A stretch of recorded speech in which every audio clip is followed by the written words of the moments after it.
எங்கள் வீட்டில் செய்யக்கூடிய கார சட்னி எப்படி செஞ்சோம் அப்படிங்கிறத உங்களுக்கு காமிச்சிட்டே சொல்கிறேன் வாங்க. ஃபஸ்ட்டு வந்து ஒரு கடாயில் எண்ணெய், கொஞ்சமாக கடுகு, கடலப்பருப்பு, அதுக்கப்புறமா மிளகா தான் இதில் ஹைலைட்டே. ஒரு மிளகா கொஞ்சம் கூட போட்டிங்க அப்படின்னா உங்கள் காரத்துக்கு தகுந்த மாதிரி, காரமாக வேணும்னா இன்னும் கொஞ்சம் கூட போட்டுக்கோங்க. மிளகா, அதுக்கப்புறமா பெரிய வெங்காயம், தக்காளி, கருவேப்பிலை, அப்புறமா கடைசியாக கொஞ்சமாக தேங்காய். நான் உங்களுக்கு காமிச்சிருக்கேன் பார்த்தீங்களா, இந்த அளவுக்கு இருந்தால் போதும். அவ்வளோதான். தேங்காய் கடைசியாக போட்டால் போதும். உப்பு போட்டு நல்லா வணங்கினதுக்கப்புறமா ஆற வச்சு மிக்ஸி ஜாரில் போட்டு நல்லா அரைச்சி தாளித்து கொட்டினீங்க அப்படின்னா கார சட்னி ரெடி.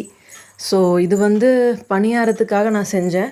எங்கள் வீட்டில் டின்னர் பார்த்திங்கன்னா பணியாரம், தேங்காய் சட்னி, கார சட்னி, இதுதான் காம்பினேஷனு இன்றைக்கி. ஸோ கார சட்னி வந்து தோசை கூட, இட்லி கூடலாம் ரொம்ப ரொம்ப நல்லாயிருக்கும், காரம் கொஞ்சம் தூக்கலாக போட்டிங்க அப்படின்னா.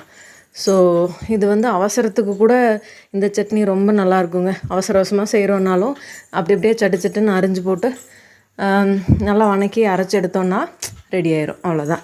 ரொம்ப ரொம்ப சிம்பிள் அண்ட் ரொம்ப டேஸ்ட்டாக இருக்கும். ட்ரை பண்ணி பாருங்கள். இன்றைக்கி எங்கள் வீட்டில் டின்னர் இது தான். நான் உங்களுக்கு அட்டாச் பண்ணியிருக்கேன் பாருங்கள்.